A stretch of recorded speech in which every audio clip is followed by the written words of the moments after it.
Hello, everyone. Welcome to Carnegie India and welcome to the seminar on urbanization. Uh, Very glad to host all of you in person today, and Mr. Mathur as well. Uh, Urbanization has been one of the defining trends of the global economy for a long time, and lots of people have argued and shown that there is at least a correlation, if not a causal linkage, between urbanization and economic growth. And lots of people have tried to study it from different dimensions in India. Large school of thought has been to look at what the state does in terms of facilitating urban development and growth. And then there are others who look at it from a more bottom-up kind of process. People in CPR, for example, are looking at subaltern urbanization. Different disciplines look at it from different perspectives. Some focus more on the spatial characteristics of cities. Some focus more on the institutions that govern urban centers. And there are also people who try to study it from a sociological perspective, from trying to understand its impact on communities, marginalized groups, and so on.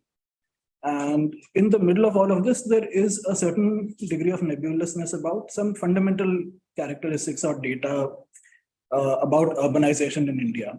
So, for example, there are questions like how fast is India urbanizing? And both at an absolute level, but also scale compared to other countries in the world. There are questions about what is the causal linkage between urbanization and urban growth and overall economic growth. Is that linkage only a correlation or is it causal? Which parts of urban growth and urban development are actually byproducts of economic growth and which ones are actually causal inputs into economic growth? And a lot of these are heavily contested in India. And for that reason, I'm very grateful to have Mr. Om Mathur here. He is probably the preeminent expert on urbanization in India and has been a part of probably all major reports on India's urbanization over the last few decades. And Mr. Mathur is currently the senior fellow at the Global Cities Institute at the University of Toronto. He has also served from 2014 to 19 as a senior fellow and chair of urban studies at the Institute of Social Sciences. And before that, he was also at the National Institute of Public Finance and Policy, where some of us had the opportunity to work for a long time. Mr. Mathur is the lead author of the report we are discussing today. This is the State of the Cities report. And the report is a very useful study because it brings together a number of data points with respect to urbanization to try and present a holistic picture of urbanization trends in India. And what I found interesting here was that it also posits a lot of this information in the larger context of urban theory and urban literature that is very useful to people like us who are looking at urbanization. So with that introduction, I'd like to hand this over to Mr. Mathur. And also to the people who are joining online, feel free to put in your comments and questions, and we'll come to you after this. So Mr. Mathur, if I could invite you to speak for about 25 minutes, and then I'll have a few comments and questions, and then we can turn to the audience. Thank you very much, Anirudh, for arranging this seminar. It is timely in a sense that the report is becoming somewhat stale now. It is close to 2 years old, this report that he was talking about. Anirudh, if you allow me, I'll take 2-3 minutes to talk about how this report came about. Since everyone in the room, I assume, has been a student of urbanization in one way or the other, I would draw their attention to the last 15 years or so, which has seen an amazingly large attention to urbanization in India. In 2010, the McKinsey came out with its report, which made two very important points. One was that India spent just about $17 US on urban infrastructure development. And the second point it raised was that as compared to China, India's investment is just about 14%. McKinsey report was important in two respects. One was that it followed almost immediately McKinsey's report on China.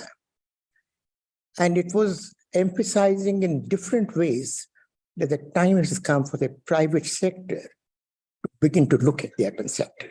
McKinsey has no other interest. McKinsey's interest was to really, can we switch off the phones, please? Yeah, right. I would appreciate that. The private sector, it was really a call for the private sector that this is one sector they should begin to look at. It was followed by the high-powered expert committee headed by Dr. Ishar Alwalia in 2011. Her report also gave a similar estimate, like 39.2 lakh crore of rupees would be required by India in the next 2 years to really equip our cities with basic infrastructure. And she was quite emphatic in the report that our investments are just about 0.7% of the GDP that ought to be raised even in the short term to about 1.1% of the GDP. It was followed by another report of the World Bank, which came in 2013, Urbanization Beyond Municipalities. And if you recall that the 2011 census has registered a very different pattern of urbanization where a very large number of census towns came into being. And the report was really referring to the kind of urbanization that India was facing. They said, this is the time for India to begin to look at census towns which are around metropolitan cities and see them as single units and draw on the agglomeration economies that these cities produce. World Bank came out with another report in 2015, which talked about three different kinds of deficits that Indian cities suffer from: the institutional deficits, the accountability deficits, and the resource deficits. And their contention was that these are the three areas that India should begin to look at more seriously than it has been doing in the past in order to maximize or optimize the gains from urbanization. And the last report that came was the report that the Indian government presented at the Quito conference, the third Human Settlements Conference in 2016. The reason I have given to you these 5 reports is that in one way or the other, I was associated with all these 5 reports. I was on the academic panel of the McKinsey, as a member of the HPC group of Ishar Alwalia, as a short-term consultant with the World Bank on these 2 reports, and I did the Quito report for the government of India. In somewhere in middle of 2017, I was feeling quite uncomfortable with all these reports. They were almost like goosebumps. To begin to think about it and to come up that when it was done or not done or done inadequately. So these questions were coming to my mind, and what I did was that all my doubts about these 5 reports I put down in a short 2-page note and sent it to HUDCO if they would provide some money for me to further work on it. HUDCO board called me up. They said, can you explain? There were 2 questions that they raised, that aren't you tired of this? Looking at it, we've been doing it for the past 10 to 12 years. And what value addition can you give, particularly in light of the fact that no new data had come into the market after the 2011 census and also the 11-12 NSS surveys? I couldn't reply to this question. I merely said, you have to trust me. I'm feeling most uncomfortable with all the work that has been done over the past so many years, but I assure you there will be, when we begin to relook at it, you will find something new with it. They finally agreed towards the end of 2017. The report was ready. There was some, those kinds of things happen in every grant system. Grant was interrupted for various local reasons of HUDCO. It was resumed. And by the end of 2019, we submitted the report to HUDCO for peer review. They did the peer review, got back to me in January end. They said, you can finalize the report and we'll release the last installment to the Institute. COVID came in March, and the report was kept aside for some time. But it was really COVID, the staying at home, which I had never done before. For the past 60 years, I'd been going every morning at 9 o'clock and coming back at 5. I found myself working on the report, almost rewriting it. And the report that you see now is really the product of COVID. Right? It was rewritten almost entirely, worked very hard, and produced it. And this is the report that I leave for Carnegie Foundation. Let me tell you 5 or 6 things which might generate the stuff on the top. Very typically Indian urbanization features, which you often do not see when you study the global urbanization or urbanization of the developing countries or urbanization in the global south. You know, the debate, if you recall, 2016, 17, soon after the Smart Cities program of the government of India was announced, there were long queues of aid agency outside those cities saying that we will prepare your Smart Cities program. The only model that we had before India was Songdo in South Korea, which was being developed by the government of South Korea as a smart city, something that is really futuristic, where the doors will open when the temperature outside is reasonably good automatically, where bathrooms will function in a particular fashion only when you put your hand below the tap, then water will flow. In order to, these were some of the characters or the characteristics of a smart city. The atmosphere 2016, 17, 18 was that India was urbanizing at a very rapid rate. And it was all on account of rural to urban migration that urbanization was taking place.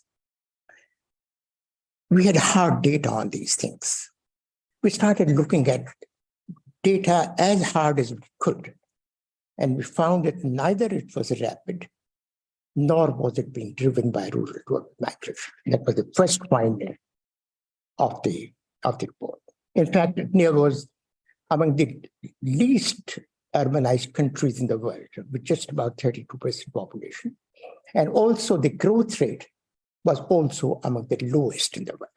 So that was the first conclusion that really emerged from the report that look, this contention or any impression that India is urbanizing at a very rapid rate is not supported by facts and figures.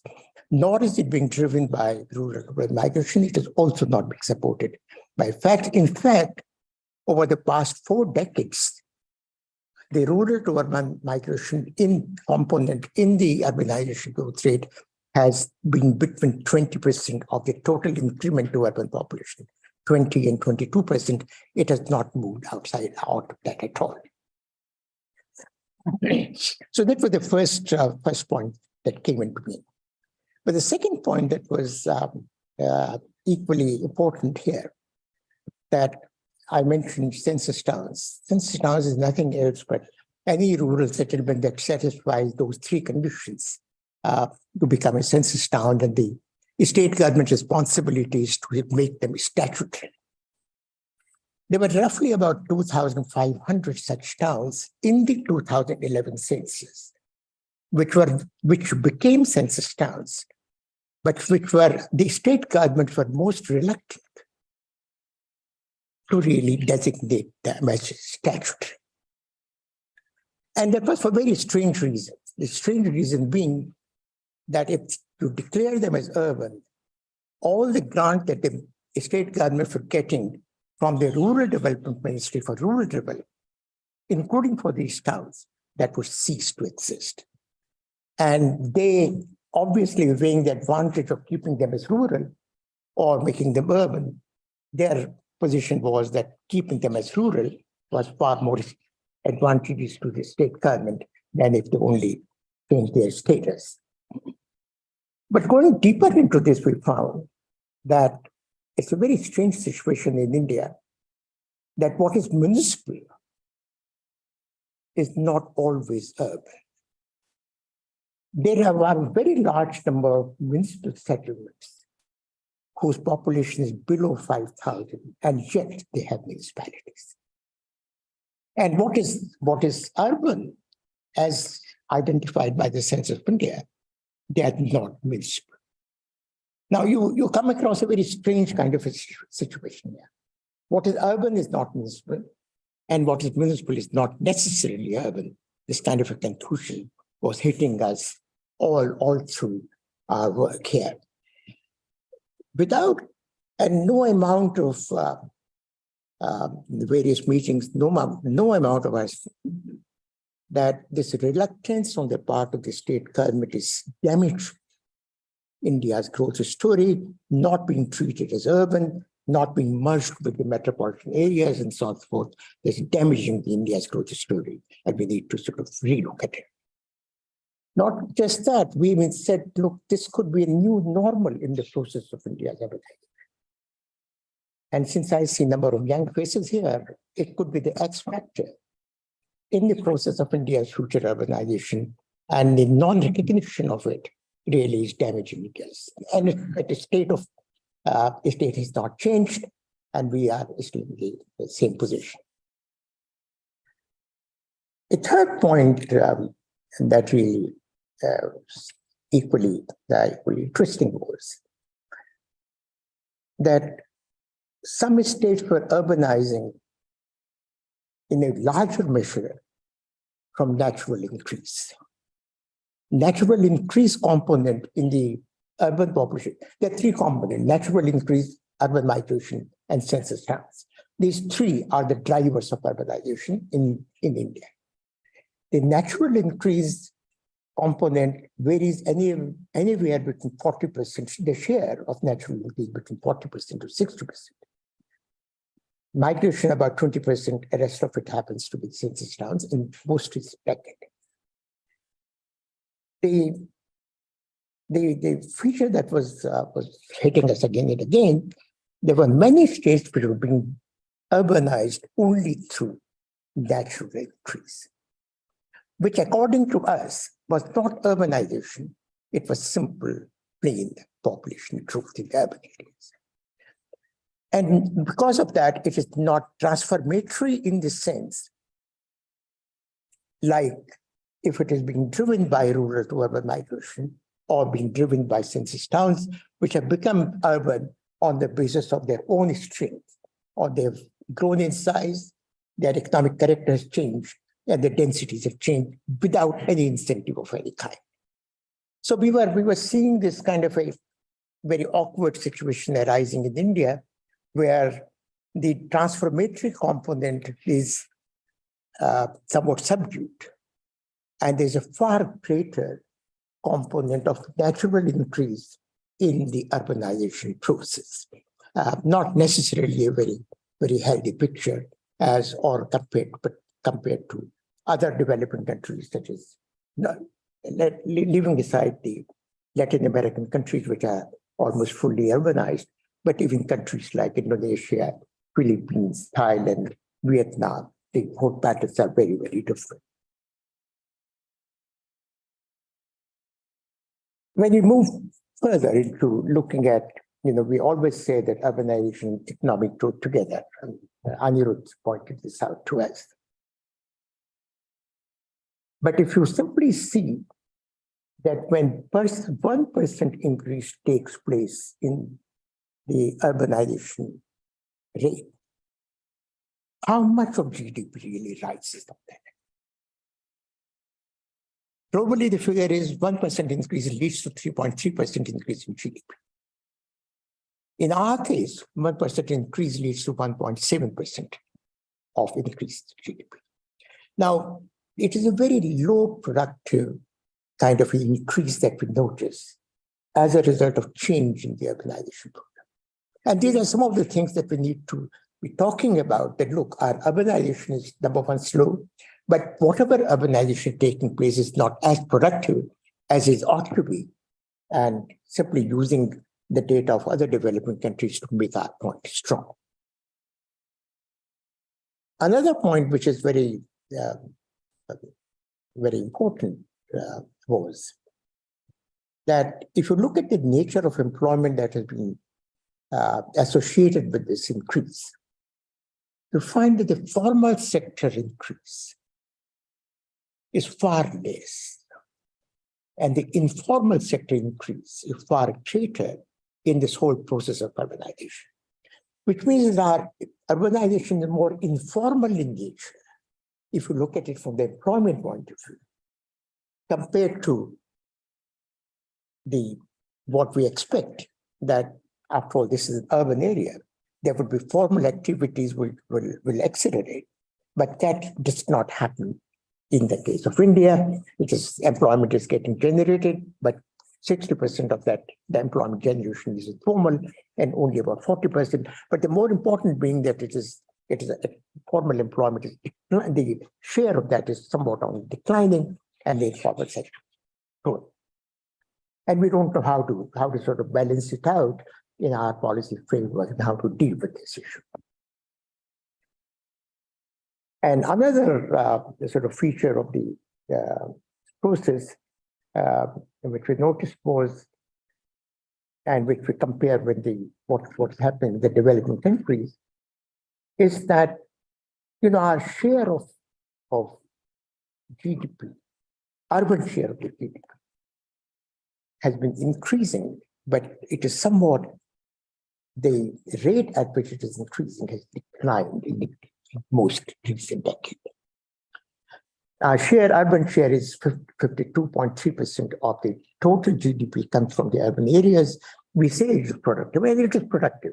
31% population, 52% GDP coming from the urban areas, it surely is productive.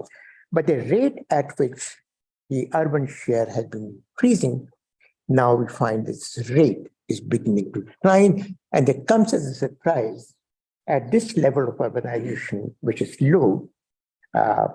Any decline should be seen as a setback to the process of productive urbanization in our country. And the last two points that I would make is, one of the purposes of this study was how urban is India. I do not know if you recall the 2016-17 economic survey of Urban Subramaniam, was the first survey. In that first survey, Urban had made a strong point saying that India's definition of urban is very demanding compared to many other countries. Other countries probably use a different definition, and his justification, he justified it that this definition is demanding and we should change it. And giving examples that if only India had one of the three conditions, that is 5,000 people, and not screening it with the other two conditions, the density and the non-agricultural occupation, then India would be 50%. I mean, that kind of figure in the economic survey, you find comparisons of various countries' definition in various countries. We gave, once again, we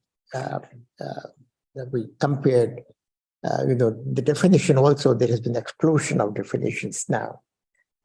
It is not population or density or non-agricultural occupations, but the night light data is being used to determine how dense urbanization is taking place. People have come up with another measure, which the agglomeration economies, talked about by Uchida and Nelson Navarro. And so all these new measures have come.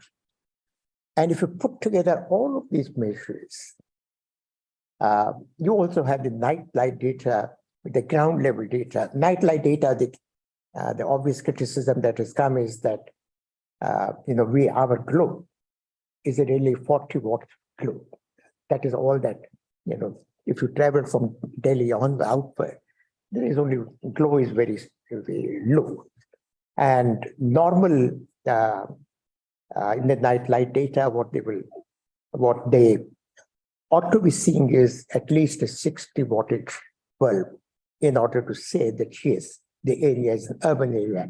But with a 40 wattage, you think it is a rural area, part of those kinds of impressionistic evidence is coming to the market. So we picking up on the definitional issue, we said let's look at it from a different point of view.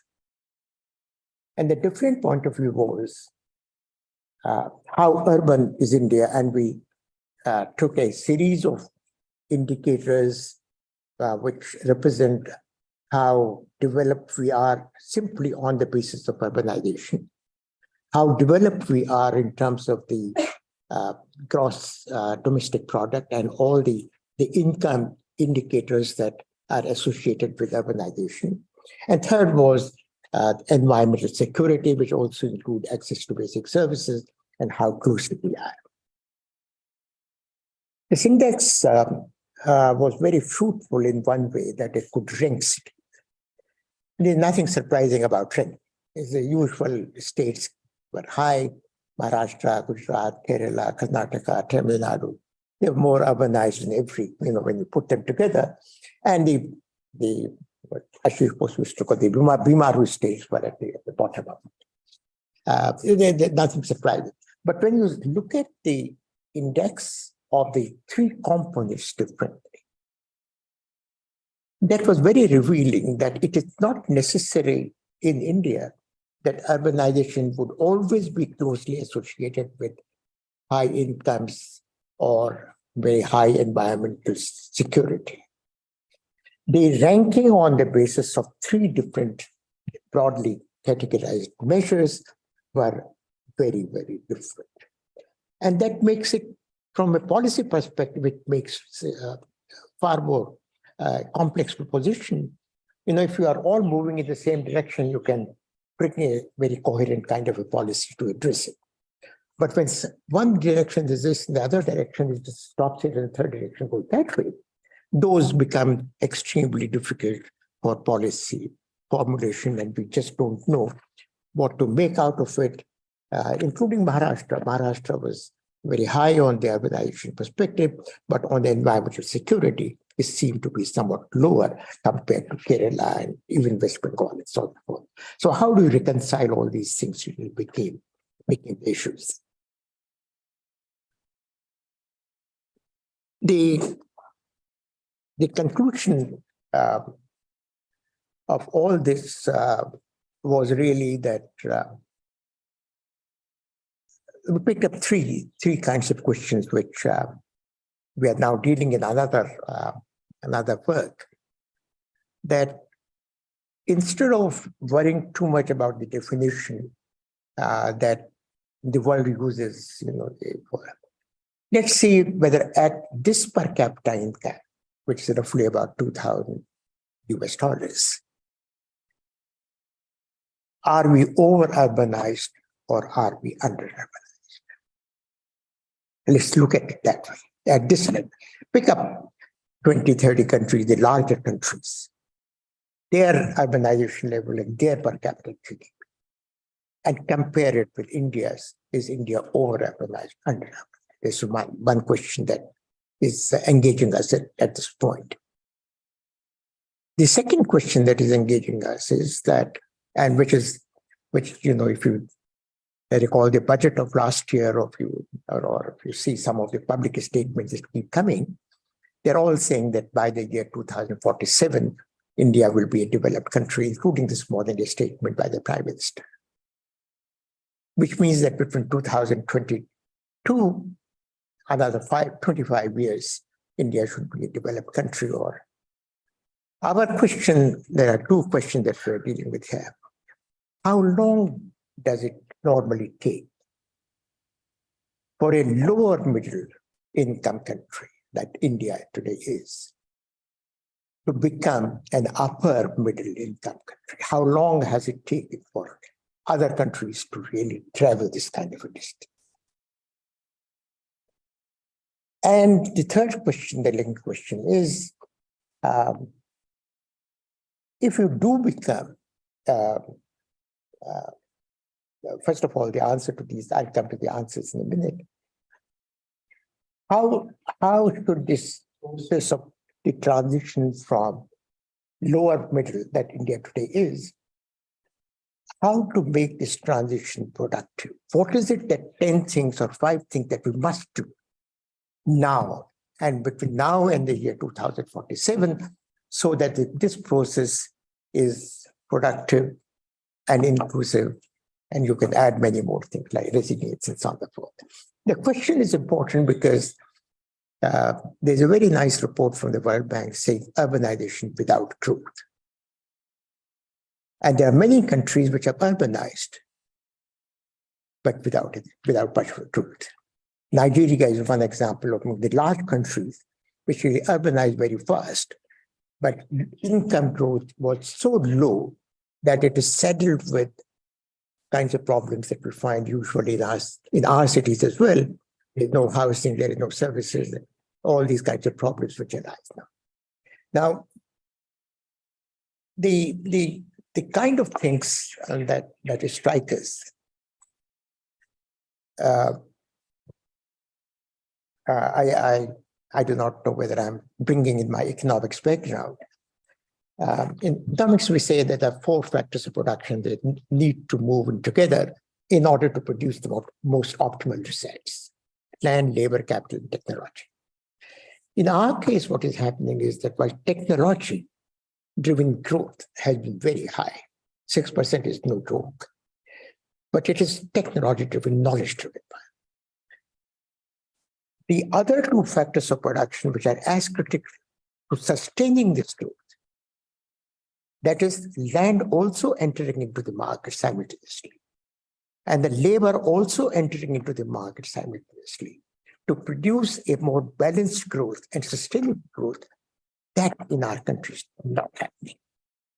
And if we have to really undertake a reform in order to make this transition over the next 25 years productive and inclusive, then these 2 factors of production, that is land and labor, will need to be looked at far more seriously than what we have given to attention so far. I was just telling Anirudh this morning that our land, China, simply giving one example from China. China's urbanization, nothing else but land expropriation. Through land expropriation, they've expanded to 57% from more or less the same level as we had in the 1970, and the incomes are at least at this time 6 times more per capita, $12,000 compared to India's $2,000. So it is land expropriation. In our case, land does not enter into the market, and we all know we are all victims of that. Land, if there is one commodity that you cannot buy easily in the open market, is land. There are all kinds of regulations. Land does not enter into the market. And that makes India more expensive. Urbanization becomes costly in that way. And also labor. Also, labor is not entering into the market. As I said, our migration is very small. But more important is that all these, number one, our migration, even this small migration, 80% of that is intra-state. It's not interstate migration, intra-state migration. 80% of that. This is 2011 figures. which means, and then it comes with positions that many of the state governments have taken that will give employment to people of our state. Haryana is the most recent one. We will give jobs to our own people and not to people of the other, which is a deterrent to more competent people coming into the employment market from other states. But this is what has been happening here. So the two factors, when GDP growth of 6%, 7% is being driven by capital and the two factors that ought to accompany it, to sustain it in the long run, those two factors do not enter into the market. And this is where we are. And we are not seeing any movement in policy movement. Although, as I said, there is a tremendous amount of attention. This year's budget, last year's budget, if you recall, very clearly said that we should orderly urban development is necessary to make India's growth story a success story. All those statements, and Government of India did set up a committee to sort of look into this. I don't know what is happening on the committee front. And the Dharamshala conference of the chief secretaries, the Niti Aayog governing board, all of them saying that we need to relook at it.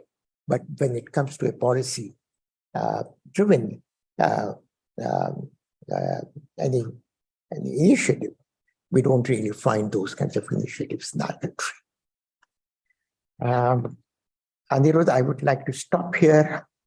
I don't know whether I'm within my time limit of 25 minutes. And over to you. Thank you very much. Thank you very much for your patience. Thank you, Mr. Mathur. That was really informative and instructive. I think one of the things that came through very clearly is that we can understand urbanization both as a measure of the soundness and sustainability of economic development, but also look at it as a cause or an enabling factor to long-run economic growth.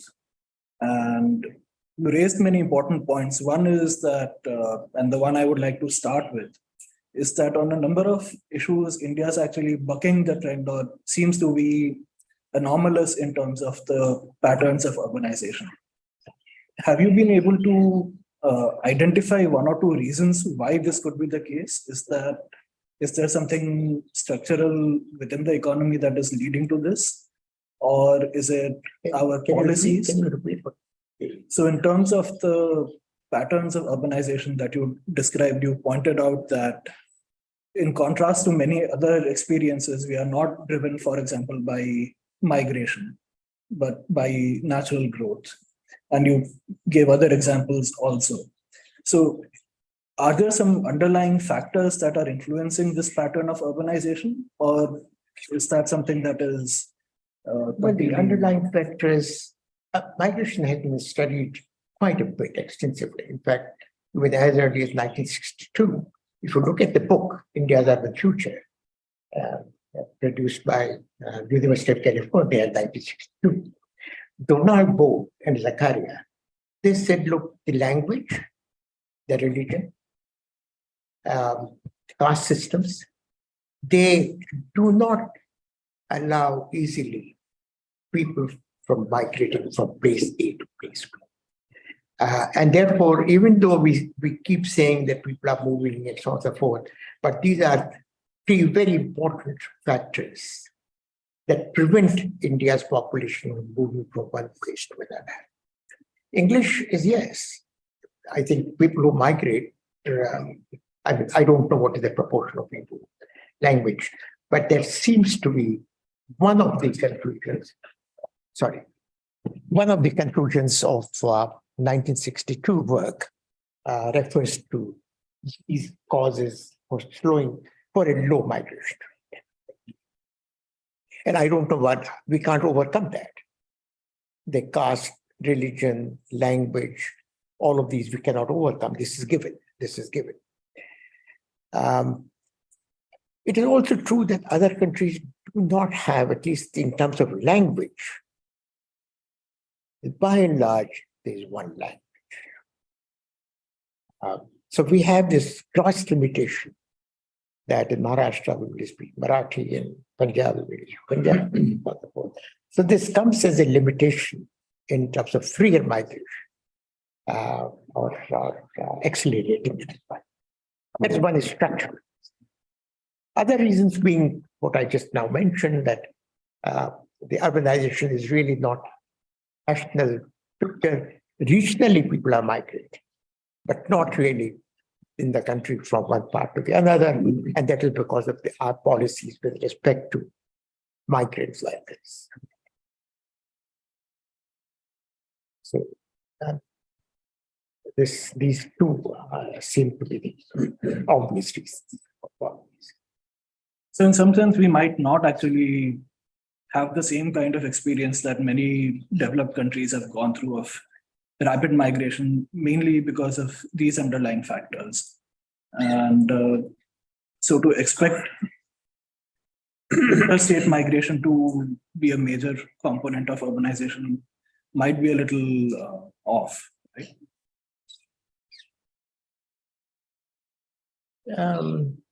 Yes and no. I mean,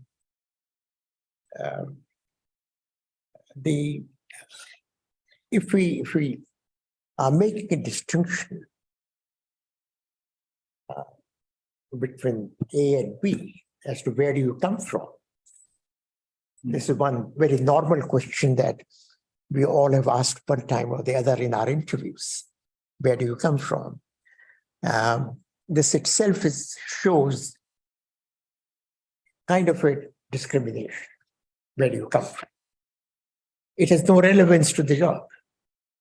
It has no relevance to the job. But the question is a very pretty common, and we have faced it in our long careers. I don't know how to overcome this. I have no idea at all how to overcome this. But surely you are right. Like Indonesia will not face it. Vietnam will not face it. Philippines will not face it. This kind of a question, where do you come from? They all speak the same language. So religion also perhaps is not as diverse as in our case. So you do come across these things. You do come across. We have not lived in India outside Delhi, but for a short period in Hyderabad. But Hyderabad is a very different city. It's far more cosmopolitan. And the influence of Muslims and Urdu language is so common that we really didn't face any issue with living in Hyderabad for a couple of years. We didn't really do that. But if somebody says, can you go and live in, I don't know where, and if I do not know the language, although we have lived in countries where it's not our language, it's not English, Japan, but you don't see this discrimination. They make sure that English is not put in disadvantage in the supermarket or in a work position. They make sure about it. I wonder if the problem and the solution to this might be the same, in the sense that language is coming in the way of migration, but language might be the gateway. If there was mass migration, then you aggregate people from the same language, and in a way that becomes its own solution. I live in Bangalore, and language was a big problem 15, 20 years ago. And now it's not. And it strikes me that the reason it's not is because so many people have moved. So in a way, if cities can enable people to move in large numbers, you overcome the language barrier. It's very, very strange that might happen, but it seems to have happened at least in some urban centers, particularly in the south, which is seeing a lot of migration. And language is no longer a barrier. It's not no longer a barrier. I think our census will take place in almost 24 was possible. We'll know the results. results will show, whether migration has risen between 2011 and 2021, or whenever census takes place. We know that. I'm only quoting the figures up to the census year 2011. And those figures are that 80% of migration was intra-state.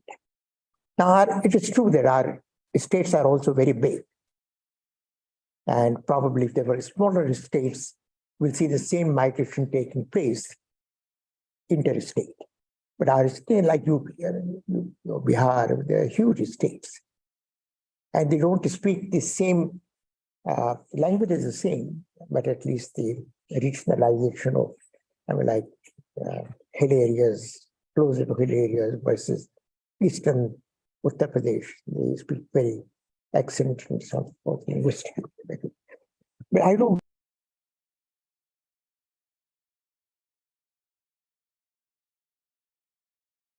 I had a question about one point you raised during remarks, which was about the quality of economic growth in rural areas versus urban areas. And you had mentioned that actually the rural part is catching up pretty quickly to urban areas. And I just wanted to understand what could be the possible causes for something like this to occur. And you pointed out that it is quite remarkable at our stage of development specifically. So would you mind unpacking that a little bit more? What do you think are the reasons for this? Is this a story of urban decline, or is it a question of the rural part catching up rapidly?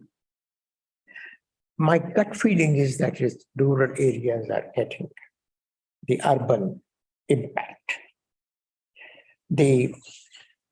I can't imagine that 2,578 census towns, which became census towns for the first time, would have acquired the non-primary sector character within such a short period of time, or a density of 400 persons per square kilometer, or the size can become 5,000. But for the occupational pattern to change within a matter of 10 years, from primary to secondary and tertiary, may seem to be, it can, like out, around Delhi and so forth, or around Mumbai, around.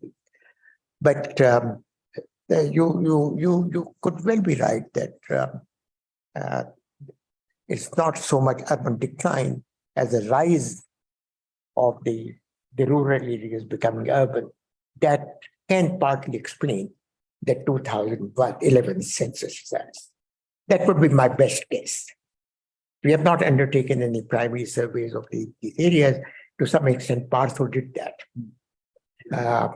And his analysis is also showing the change in the non-primary sector composition around metropolitan cities. And I think that is what the World Bank report on the urbanization beyond municipalities is alluding to. That, look, this is the area which is ripe for urbanization, and that is the area that you should cash on for further development, for further maximization of their potential, urban potential. I think that would seem to be the case. So let me take that point with a couple of other points in the report that you have made. One point, other point that you make in the report is that the city peripheries seem to be much more dynamic compared to the core of the city, in addition to the urbanization beyond municipal boundaries. The other point is the fact that there is much more, say, growth and dynamism in the smaller census towns. And you made the point that productivity within the urban areas is actually pretty low compared to the global average. So does this point to some kind of a policy issue or paralysis or a problem where we are unable to take the benefits of the agglomeration economy, at least in the major cities, but in the smaller cities where enforcement is probably lax or non-existent, the market is able to function much more autonomously and able to be more dynamic? First of all, on this metropolitan, we have metropolitan development in the most recent decade. There are 4 different kinds. One is where the core is increasing and periphery is increasing. That is one category. In another case, the core is increasing, but periphery is declining.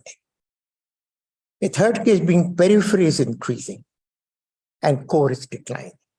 And the fourth case is also therefore in respect to 2 cities where the core and periphery, both of them are declining. So you have these 4 different kinds of growth patterns between the decade of 2001 and 2011. The key point being that where periphery is increasing, that is where the change is taking place. And that comes out in the various suggestions as well. And that is what the World Bank report is all about, that where you see some kind of a change taking place in the periphery, and gag on that one. Pick up those for tapping the agglomeration economies of those places by better planning, better integration, and better coordination between the smaller units which have grown in the past census decade. So that's precisely the policy prescription that comes out of that. Unfortunately, we are losing on that front because, as I said, state governments are not even willing to recognize them as urban areas. They continue to treat as rural, and we seem to be in the same mode as we had been earlier, that India lives in villages. Somehow we have not been able to get out of that mode that India lives in villages and keeps coming every now and then in some discussion or the other. Or we will start chatting about the rural-urban balance, but not, although we do see statements now that urbanization is important for growth, but between the statement that urbanization is important for growth and also simultaneously somewhere or the other in the newspaper, we will find rural-urban balance, or we should really go back and look at the budget and where in the recent statement, much more money has been given for rural development in the most recent budget compared to urban development. I'm not talking the proportion, but simply comparison to the last year. Rural development accounts for much more money compared to urban development. Saying on the same hand that cities will really produce our GDP, they don't go together. They don't go together.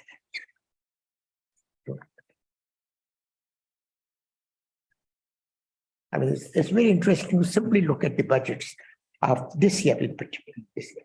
I remember, I know your article. You wrote, my position with this was somewhat different. My reading was different. Thank you for this. I think we have about half an hour for interaction with the rest of the audience. Please feel free, and I think we can take maybe 2 questions at once. And just a small point of clarification. You mentioned that 80% of you have to speak a little louder. Yeah, no. Ears are aging down. You had mentioned that 80% of migration is taking place intrastate. Is that rural to urban migration or any form of migration? No, this You also have a lot of rural to rural migration within states. Oh yes. But that 80% number you referred to was with reference to which of those? I was just wondering. Let me not answer it. I don't recall. I will really have to see that one. But you will find it in this report. You will find it. Yeah, I will not guess it. I will not guess it. It's sort of a follow-up. What your comments on migration is somehow, at least to me, counterintuitive to the kind of spectacles we saw during the COVID lockdowns. We saw, or we read rather, and extensive reporting on the hardships, the numbers, the sheer numbers that were moving back from urban areas. And at the same time, these persons, they were walking or traveling long distance. So how do you reconcile? Maybe this is impressionistic. It does not match the numbers, but certainly 80% intrastate doesn't seem to me to capture certain aspects of what is happening in India today. Something like, for example, the large numbers who have migrated from Bihar to Delhi. There are numbers to say X number of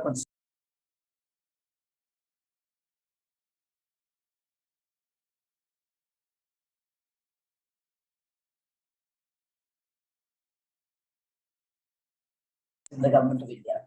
So speaking from the trenches, so to speak.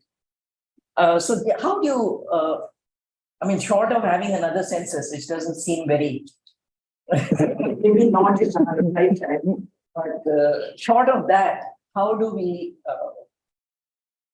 ground truth these impressions? My impression is exactly the same. The Delhi, of course, is a very special case. It's a small area, and not everyone would really belong to Delhi in order to work here. You would recall the state's response to COVID-led migration. You recall that the UP chief minister sent buses to Kota to bring back all the UPites who were studying in Kota. I think there are similar instances in many other, and obviously you're reading that they were really not the UPites. They were UPites, but they were either working or studying in Kota. Now and there was a massive outmigration. There was massive outmigration from Delhi, massive outmigration from Surat, Mumbai, so back to their villages or back to the. It was a survival issue. There was a survival issue, and sure enough, this is interstate migration. Sure enough, this is interstate migration. Nobody would deny that. I completely agree with you that my statement that it is intrastate, and I think his question, whether this 80% figure is all the migrations that take place or simply the rural to urban migration, becomes relevant. I think we will need to look at these figures once again in the light of your comment, COVID-led out-migration. Why did they come to cities in the first place? That is, if language is a barrier and so on. No, within North, probably none. This kind of barrier didn't exist. I do not know whether people who had migrated to the South also migrated back to Bihar. As a result, they did. They did. From Kerala, yes, we were, I remember. They may not necessarily have been, it's not a proper study. Yeah, right. It's just. I know, we are all sort of using the media reports. May not have been rural urban migration necessarily in each case. We are talking in migration back to the villages only from metropolitan centers, because those were the most visible, right. Whether it was Dharavi or whether it was Delhi. Less so reported from Calcutta and Chennai or Bangalore for that matter. Less reported, but certainly there were large pockets of people who moved back from the South. Absolutely. Particularly agriculture labor, and plantation labor.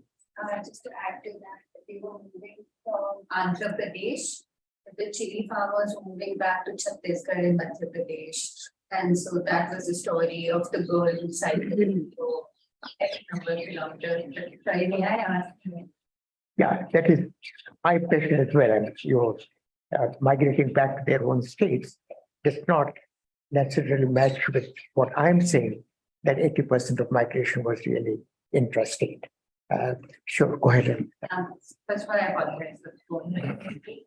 But my question is that the census, my understanding, and please correct me if I'm wrong, says that a migrant person is someone who's resided in a place not of their domicile for 5 years and more. How have you defined a migrant person in this study? As per the census. Okay.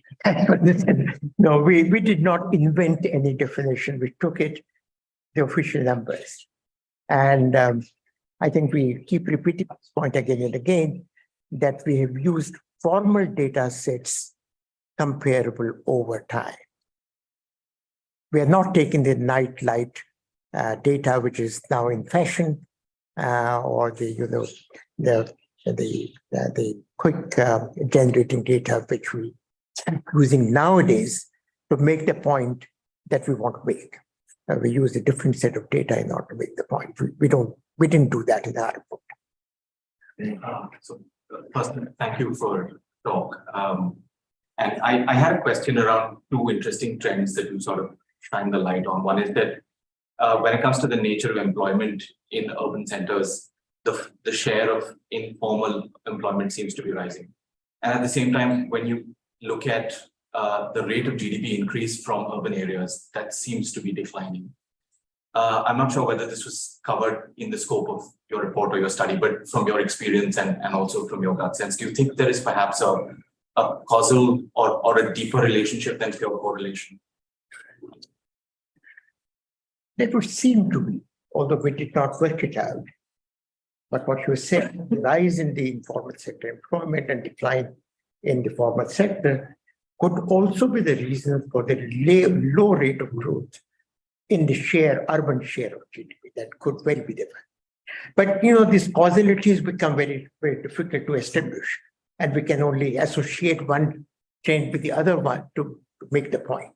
And I think that could well be the reason why the rate of increase in the urban share of GDP was less than what it used for in the 2004 to 2011. No, the 1999 to 2004 data that we have on the urban share, that was increasing very rapidly. And that was the effect of globalization. You could see that globalization is actually changing. But between 2004 to 11 was somewhat different. Yeah. And slight affiliated question. By any chance, in all of your experience, would you have perhaps a South Asian perspective on this perhaps correlation? In the sense, we understand that the nature of urban informal employment in a place like India is, at least data seems to suggest, significantly higher than the likes of Bangladesh, Pakistan, and Sri Lanka.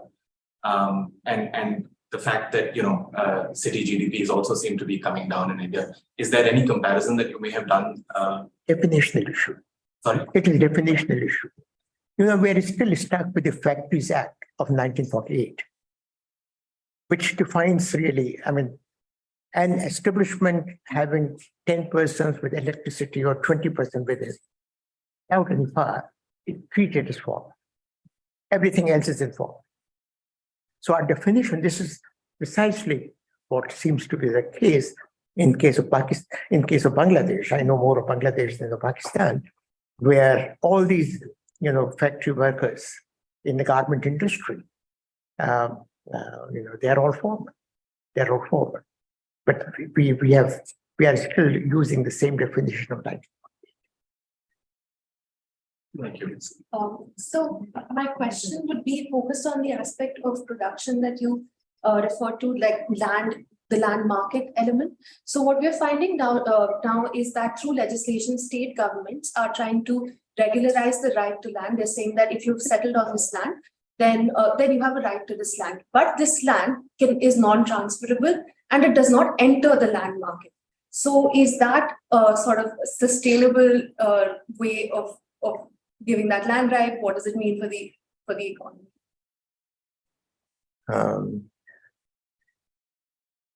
This has been a very contentious issue, not with this government, but certainly with the previous one, where the minister, Kumari Shailja, was extremely pro-poor in that we must give them security of tenure.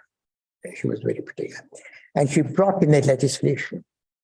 Draft legislation was also passed on the security of tenure.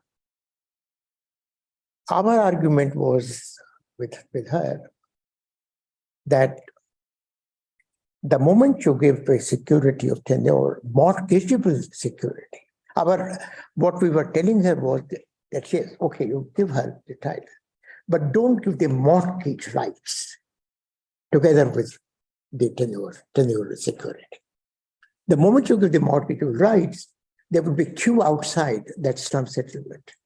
And all these big industries would buy up that, and they would be left where they were earlier. That was our position.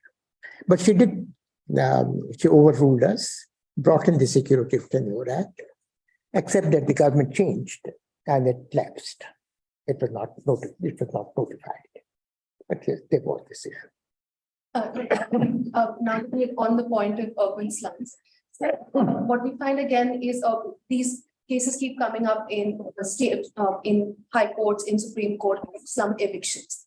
Slum eviction. And that seems to be a big problem in urbanization, is non-inclusive urbanization.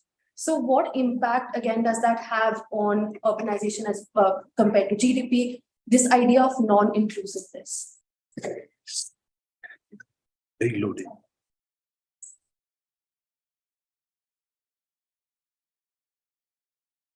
Yeah, it is. Look, it is inclusive as well as non-inclusive. Just, since I was at the NIPFP for 18 years, the new building of the NIPFP, there was a slum. We really didn't want that slum as for expanding our campus. But when we requested the Lieutenant Governor at that time, Mr. Kapoor, he looked up and he got back to us saying that, look, there's a slum by your side. Why didn't you speak to them? Negotiate with them. We will give them land in Harinagar. We are prepared to give them. You will have to pay us for the land. You will have to pay them for eviction. So that deal, you can negotiate the deal. Go ahead. Now, it turned out that the land belonged to the DD, not to anyone else. Not to anyone. And the DD was unwilling to sort of intervene. It is between you and me. Finally, we paid to each slum dweller 42,000 rupees per chukki. We paid to each of them for shifting to Harinagar for buying it. But we got it. And for relocation, the construction, they gave 25 square meters to each of them. There was the usual thing, Oklimasan Murdabad, Rajachalaya Murdabad, all those things that continued for about a month or so. But finally, they moved out. Until then, nobody knew whose land was it. It was assumed that it was, nobody knew whose land was it. Even the DDA discovered it because of Mr. Kapoor. But they were there. They were filmed. ADB has a film on that. Very well laid out. We had no complaint with them at all. They were very well laid out still. The street, internal street with taps and things, very laid out. Except that they would steal power from our electricity line. Accepting that, we had no difficulty. So, but, Dharavi, if it is right inside the town, it is inclusive Mumbai. If we have this or Sangam Vihar, Govindpuri,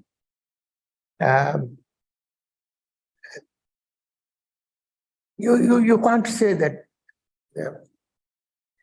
It's true that in Govindpuri, there was a private supplier of water. The private supplier of water had given a tank to each household. It would be filled every morning, 500 liters of water per household. They dug up bore wells. Bore well, somebody will come and each household will get every day 500 liters of water for 168 rupees a month. Now, this was a private sector initiative to make that slum either habitable or in some kind of working condition. So there are solutions that have come in to not to deny them with basic services. They remain dirty inside. Not all of them are dirty either. It was the ILO mission which came and they said, we have rarely seen this kind of activity anywhere in the slum area. Somebody's making kites, somebody's making envelopes of paper, somebody's simply stitching, repairing their clothes. The variety of occupations that these have, their argument was this is simply paying for the time that they work, not generating any surplus for them to improve their living. So you are earning only to spend on your basic living. It does not generate. And they came up with a scheme which was called improvement in the occupational category or some, I forget the title, but they proposed and Government of India accepted that one. That improving the occupation is a much better option. Make it more productive. So let me take a couple of questions that were submitted online. We have about 15 minutes. So one question is from Purva Sharma, and her question is about what should be done to make more land and labor available and more productive in addition to increasing technology in the urban economy. I can only give a bookish reply. All the restrictions that we have on land regulation, the Stamp Duty Acts, Transfer of Property Acts, they become completely obsolete. But they are the ones which govern our land market. They are the ones. So the answer is very simple. All the regulations that we have in place and which are really of the colonial period, they do not, stamp duty, Britain has abolished it. But our Stamp Duty Act of 1899 is very much on the cards. And the stamp duty itself is a major source of black money in our country. Everyone knows it, but we won't do anything about it. No, we would not do anything about it. So the answer is all those regulations that we have, we live close by, and when we came, it was 2.5 floors. That's it. We could not build it. We could not even complete the 2.5 to 3. But 10 years later, the same house, they said, they're giving the permission of making 3. Then came another FAR that you can make it for 1.6 or 1.5, you can add 1 more floor. Now, the point being that all other infrastructure that support your house, there's a small road, outside your house, is the same. Sewerage system is the same. Water supply system is the same. So you are, by giving them FAR without making a corresponding increase or cosmic change in infrastructure, you make life more problematic in one way or the other. But this is the incrementally we keep handling things rather than the more systematic fashion. So incrementally we do that. There's another question which I think also speaks to your point of low urban productivity, but indirectly. So the question is that rather than increasing urbanization or focusing on urbanization, should we as a society try to create urban type facilities in rural areas? You would make them urban. What we're saying is that let's make urban, bring urbanization to the rural areas. Many studies which would be far more expensive, far more costlier compared to dealing with making urbanization far more productive things. And that would be, you can't, there's almost like creating a new city. And it's expensive. Right. Any more questions on the room? As a follow-up exactly of this, this has bothered me for a long time. This rural-urban is geographically correct. There are hundreds of ways you have studied it far more deeply. This demographical aspect of rural and urban. But it has not, I've not been able to explain why should there be a disparity in the standards of service of basic amenities between rural and urban. Just because, I agree, it's more expensive, but then it's more expensive to build a school in an urban agglomeration, say in Nagaland or in Arunachal, than it is in the plains. So to that extent, there could be possibly a kind of standardization of whatever we believe are basic amenities, and at least up to the census towns, regardless of their governance. These could be costed. There could be some sort of way in which every place should have the same level. Yeah, basically. We were able to do that, or rather this government has been trying to say that for, say, gas stoves or sanitation or water. So if it can be done for these few things, I'm sure it can also be done for, say, roads or sewerage or, because why should it be that a census town look like an extended slum? It need not, just because it has a panchayat. Because the devolution is broadly the same or better for a panchayat than for an urban area. And if it is just a matter of concentration of population, why can we not do that at a very basic level? Is something, I mean, it hasn't, but it's never been any, but you always talk of rural, urban. But it is so. But it is, I don't, there is the rules that we follow in precisely the point that you are raising are from a rural urban leadership committee, which was set up in 1963, which said what is viable in a rural area and what is not viable in the rural area. Now, if there is a village of 200 people, it can't support it can barely support a primary school with one teacher. If there is a village with 1,000 people, it can support a high school. Now, to expect that there would be a high school in a village of 200 is a very uneconomical proposition. One.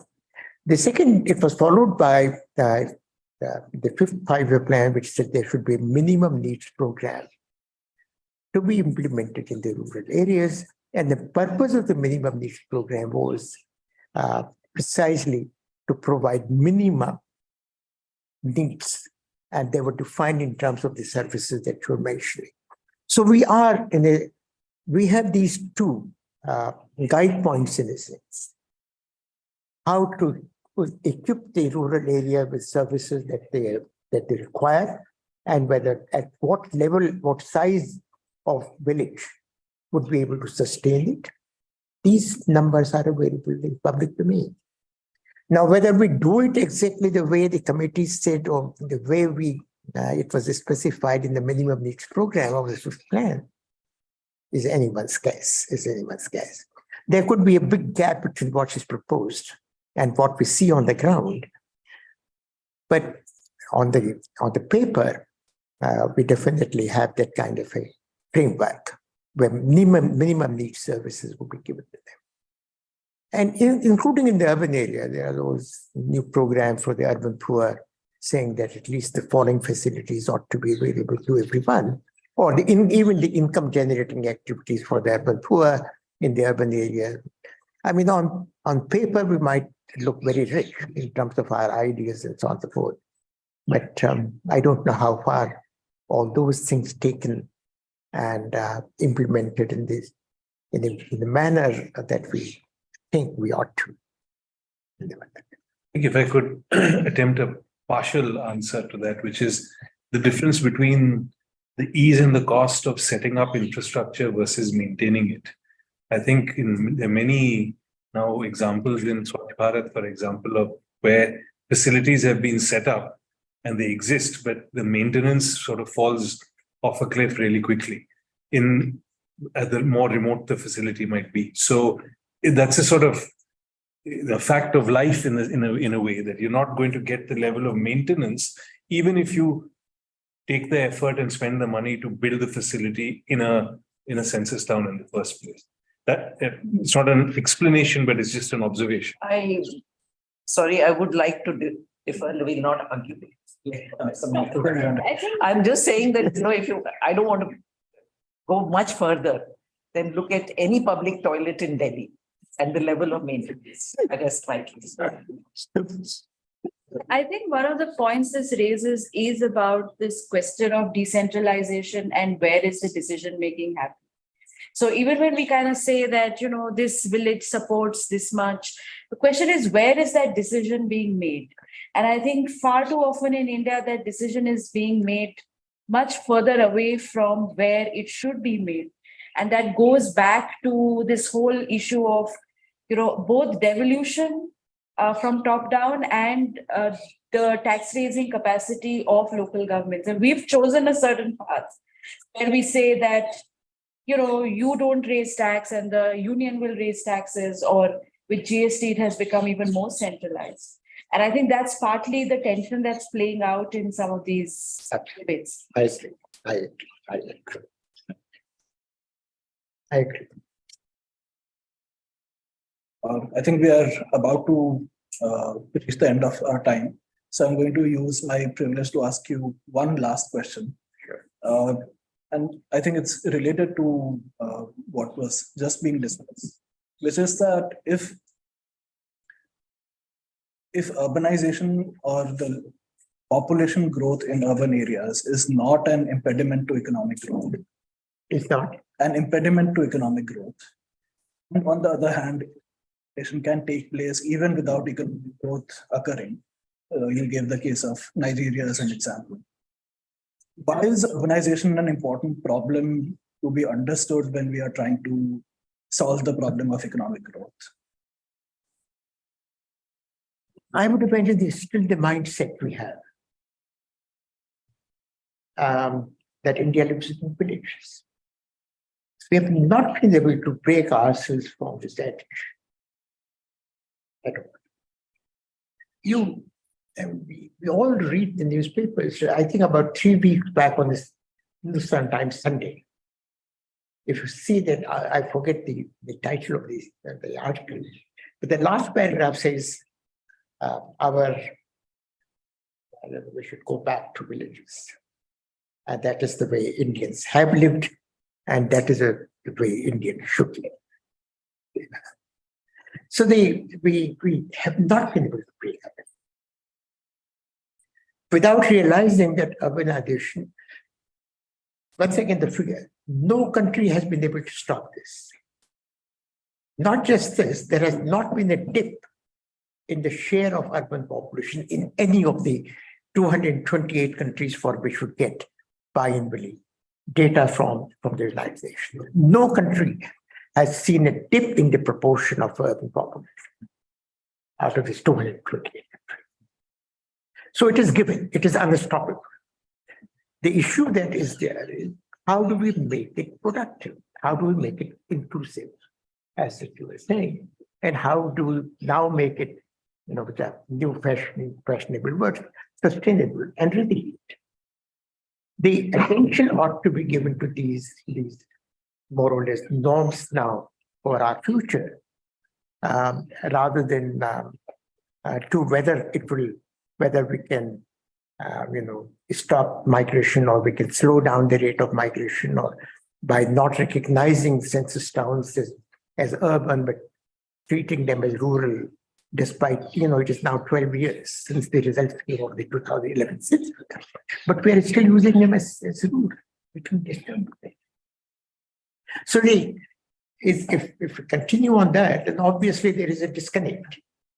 Disconnect with what is inevitable, and how do we deal with the inevitable, and how we treat them. Disconnect. You only see that, this is maybe a very strong word, but wasting our effort in trying to send them back. They will come back. Thank you, Mr. Mathur. This was great. Thank you for giving so much of your time. And thank you to everyone who came here in person and people who joined us online. I would very much urge you to read the report. It's very informative. And thank you again and look forward to such discussions in the future.